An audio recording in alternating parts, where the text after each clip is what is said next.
questions that people are asking about the Microsoft Deferred Compensation Plan, or as I like to call it, the Microsoft DCP plan.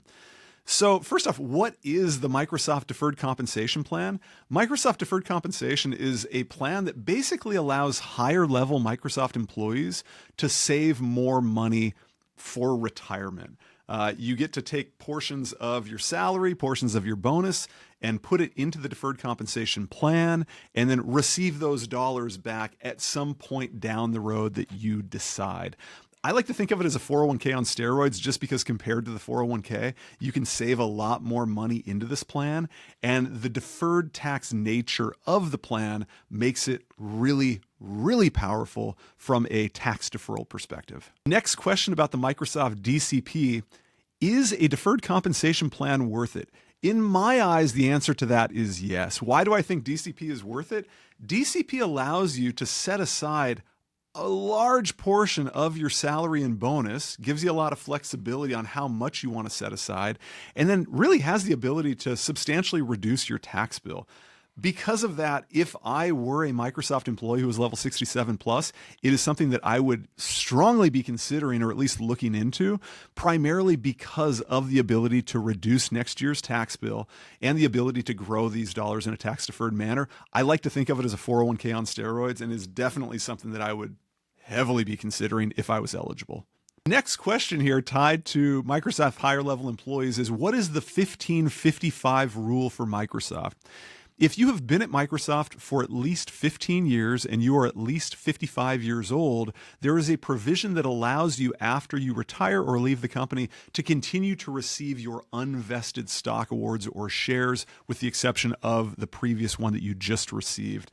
This is an important planning piece, because when we think about retiring or leaving Microsoft, if you do have that tenure and that age, that's some pretty substantial income that you need to take into account after you leave the company. And it's important when it comes to electing your deferred compensation elections, just because you don't want to necessarily put too many of those too early, because you might have a bunch of additional income coming in even if you're not working, just based on those stock awards. It's a very nuanced piece that you have to think about when you're making those elections, but if it applies to you, certainly something that you need to take into account. Next question, tied to Microsoft deferred compensation: what happens to my deferred compensation if I quit? So think of deferred compensation like a bucket that once you put the money into your deferred compensation plan, you make the elections as to when you're going to receive these dollars. If you leave the company, well, you still have those dollars that will come to you in the future. Now, if you made those elections for specific years, you'll receive those dollars back during specific years. And if you made that election for when you leave the company or at termination, then you would receive all of those shares or all of that compensation all at once. That's typically something that we want to avoid, just because we don't want to spike people into a higher tax bracket. But if you quit, then your deferred compensation will still be your deferred compensation. It's not like those deferred compensation elections disappear. Anything that you have already deferred will still come to you in time. Next question, tied to Microsoft deferred compensation: what is the 5-year rule for deferred compensation? So you have the ability to re-defer elections. However, if you do that, you must kick them down the road at least 5 years. So if you have some deferred compensation dollars that you're going to receive between, let's just say, 2030 and 2032, and it is at least a year before that election kicks in, so you have to make this re-deferral in, let's just say, 2028, if you kick that election down the road, you say, I actually don't want to receive those dollars starting in 2030, you have to push that election at least 5 years down the road. So you can say, I don't want those dollars between 2030 and 2032, but I do want to receive those dollars between 2035 and a future date. So you do have the ability to make these redeferrals. However, you have to kick them at least 5 years down the road. From a tax planning perspective, super important, because let's just say that it's 2028 and you say, well, you know what? I might actually still be working in 2030, 2031, 2032. You, again, in a perfect world, you don't want to spike additional income into a year in which you are working. And so you can certainly just kick those down the road, but you have to be really mindful of making that election well enough ahead of time, or that redeferral well enough ahead of time. And then just be mindful of what is that next election that you're going to make with those dollars. But that's the 5-year rule for Microsoft deferred compensation. Next question, what are the negatives of a deferred compensation plan? So it really depends on how you define negative, but I think the first piece that I would think of is the fact that you cannot access these dollars early.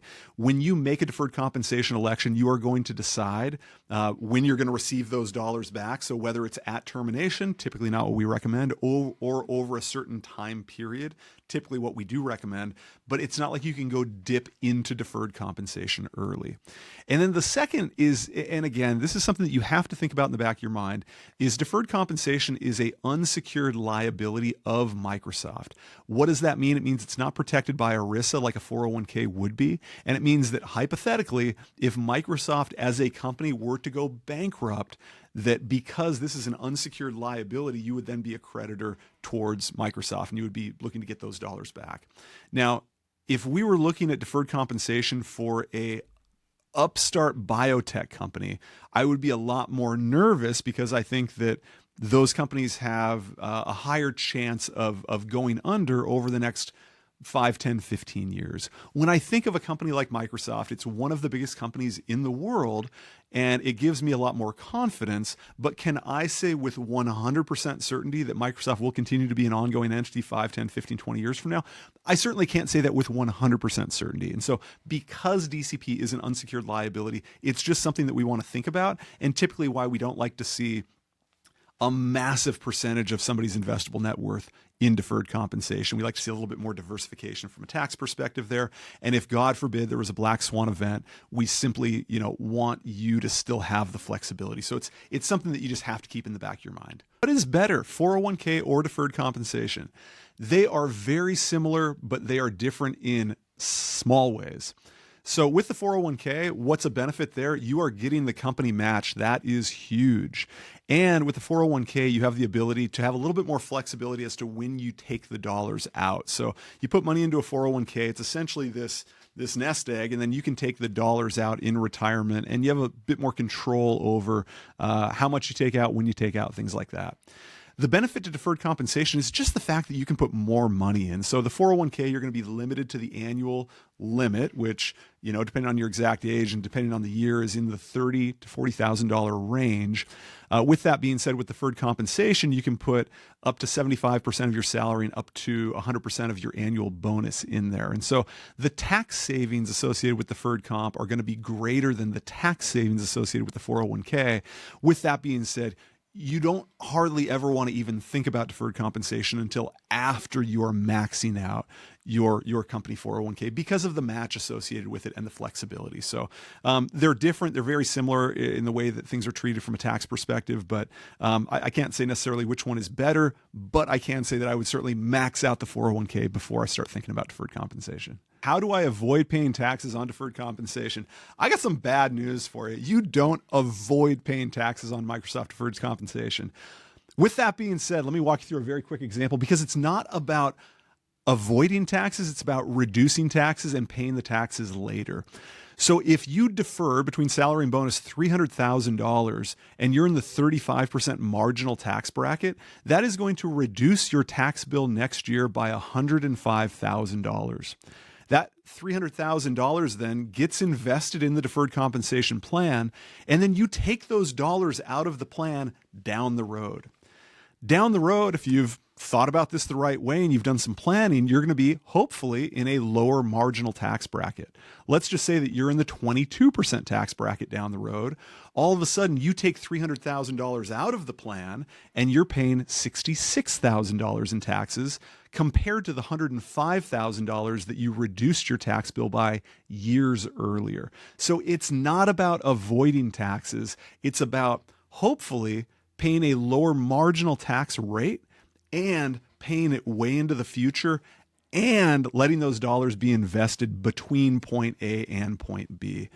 If you want to look through an example for you specifically, more than happy to have a conversation. You can find some information on our website, avioradvisors.com/MSFT. Book a 30-minute call. More than happy to go through an example with numbers that might be specifically related to you to see what sort of a tax reduction you could be looking at next year. And then again, obviously, you will pay taxes on this when the dollars come out. But again, hopefully that's years in the future. We see a lot of people looking online for what their pay should be based on their level at Microsoft. And I always say, obviously, it depends on the role. So two people that are at a level 65, 66, if they're working in different roles, their compensation is likely going to be different.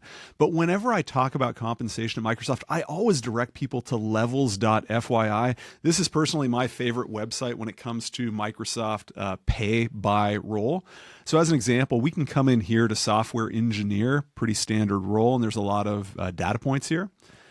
So if we come down here, we can look at 9 different levels. So we can look at what total compensation on average, and is this perfect? No. But is it really good? I think it's really good. We can look at level 61, 2, 3, 4, principal software development engineer, 66, 67, 68 partner level. And clearly we can see base compensation, stock, bonus.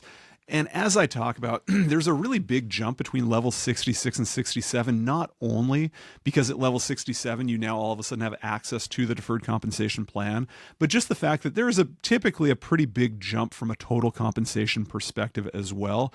More so on the stock side of things than on the base side of things. We see the base side of things, it goes up with every level, but it doesn't jump drastically. But on the stock side of things, we typically on average see things go up a little bit more, particularly going from 66 to 67. Bonus obviously jumps up a bit there as well. It is pretty cool down here also to see this trajectory chart. So we've got base salary, stock, bonus. Again, we can see as you get higher, particularly that stock compensation portion does tend to go up. And then I also really like seeing the range of salaries for this role. Obviously, it's going to depend on where are you located? Are you in a high cost of living city? Things like that. And these are data points that are simply reported by Microsoft employees. So you can't necessarily take them as as your exact perfect situation. With that being said, I find this to be pretty darn close and a really good representation of what going from one level to the next level looks like. And I think it gives you allows you to manage your expectations when it comes to total compensation at Microsoft.